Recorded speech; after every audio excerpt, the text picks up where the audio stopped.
এই লেসনে আমরা physics first part vector chapter থেকে আরো 4টা রিটেন প্রশ্ন নিয়ে আলোচনা করব।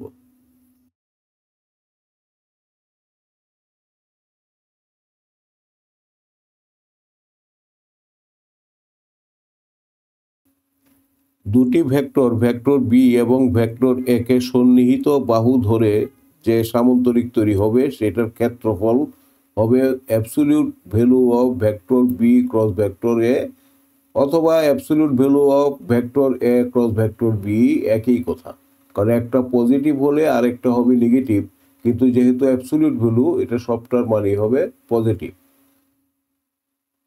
তো দুটি ভেক্টরের ক্রস গুণন কিভাবে করতে হয় সেটা আমিও আমার কোনো লেসনে দেখিয়েছি, সেটা তোমরা দেখে নিও।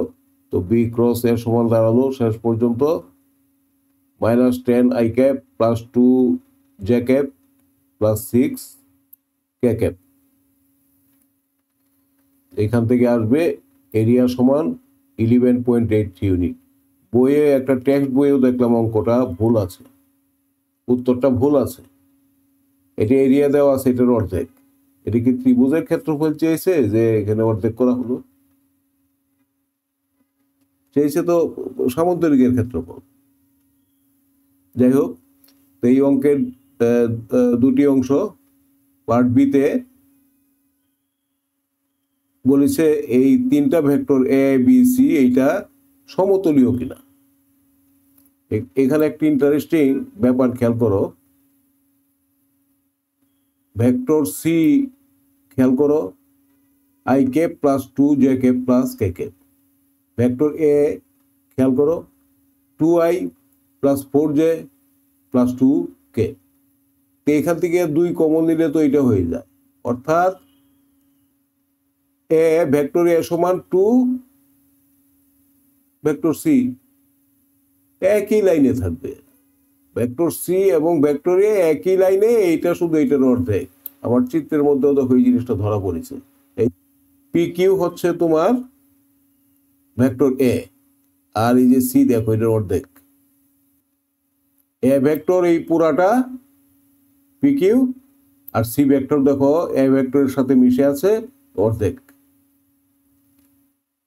এটা হচ্ছে রিয়েল চিত্র।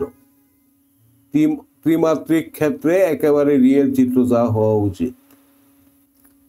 তো তিনটা ভেক্টর কোপ্ল্যানার কিনা এটা তো এমনিতেই বুঝতে পারলে, সমতুল্য তো অবশ্যই হবে।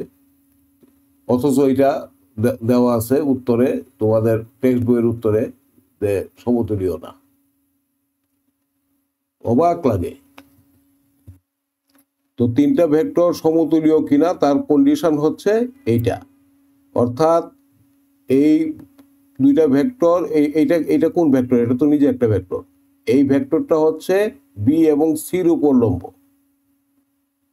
তো সেইটা যদি আবার এর উপরে লম্ব হয় তাহলে এটা ডট প্রোডাক্ট শূন্য হবে। এটা তো এই তলের উপরে লম্ব, সেটা আবার এর উপরে লম্ব। এর মানে কি, এ নিশ্চয়ই তাহলে এইটা এইটা এইগুলির সাথে একই সমতলে আছে। এই হচ্ছে ব্যাপারটা। তো এটা অ্যাপ্লাই করো, অ্যাপ্লাই করে বেরোলো vector A dot vector B cross vector C সমান 0, অর্থাৎ এই তিনটা ভেক্টর সমতুল্য।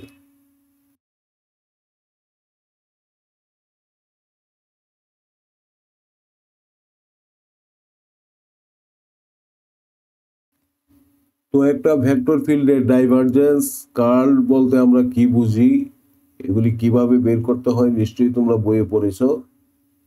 একটা ভেক্টর ফিল্ডের ডাইভারজেন্স সমান যদি হয় নেগেটিভ ভ্যালু, সেটা বোঝায় সংকোচনশীল আয়তন, মানে ঘনত্ব বেশি। আবার ডাইভারজেন্স যদি হয় পজিটিভ, তাহলে এটা বোঝায় সম্প্রসারণশীল আয়তন, ঘনত্ব কম। আর যদি ডাইভারজেন্স 0 হয় তাহলে সেটা বোঝাচ্ছে অপরিবর্তনশীল আয়তন। এটাকে বলা হয় সলিনয়েডাল ফিল্ড। তো এটি কিভাবে বের করতে হয় তোমরা অলরেডি জানো, ডট প্রোডাক্ট, ডাইভারজেন্স মানে ডট প্রোডাক্ট, এই del dot A, divergence of A মানে ডেল ডট এ। তো del by del x x এগুলি তোমরা জানো, মান বসিয়ে এগুলি হবে, এটার উত্তর হবে -1। আর বি পার্ট বলেছে এই ফিল্ডটা রোটেশনাল কিনা। রোটেশনাল যদি হয় তাহলে এটার কার্ভ শূন্য হতে পারবে না। এই যে del cross vector A is not equal to 0, এটা হচ্ছে রোটেশনালের কন্ডিশন। তো এটাও কেমনে বের করতে হয় তোমরা অলরেডি জানো, মান বসিয়ে গেলি। তবে কিভাবে লিখতে হবে, লেখার স্টাইলটা কি হবে, এইটা এই যে বারবার আই নিয়ে আইগুলি নাড়াচাড়া না করে আই কম্পোনেন্ট। আই কম্পোনেন্ট কি মানে আয়ের যে সহগ, এটা বের করলাম। যে কম্পোনেন্ট, যে সহগটা আগে বের করলাম, কে কম্পোনেন্ট, কে সহগটা বের করলাম, তারপরে এখানে সরাসরি বসিয়ে দিলাম। তো যাই হোক, এটা সমান 0 না, যেহেতু ভেক্টর ফিল্ডটা রোটেশনাল। আনসার হচ্ছে -1 প্রথম পার্টের আনসার, দ্বিতীয় পার্টের আনসার হচ্ছে রোটেশনাল।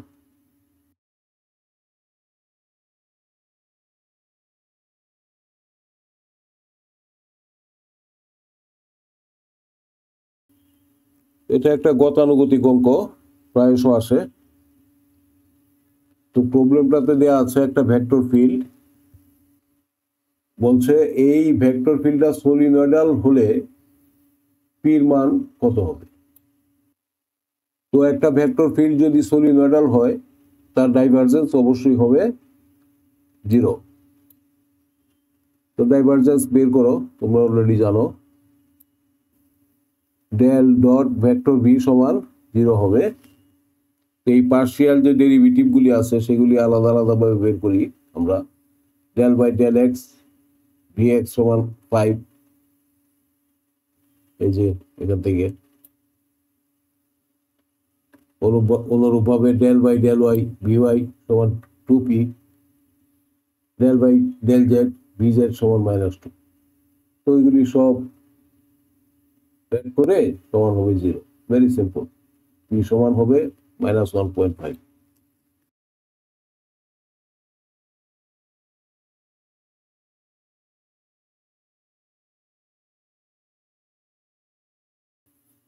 প্রবলেমটাতে একটা ত্রিভুজের 3টি শীর্ষবিন্দুর স্থানাঙ্ক দেয়া আছে ত্রিমাত্রিক স্থানাঙ্ক ব্যবস্থায়। এই সেই ত্রিমাত্রিক চিত্র।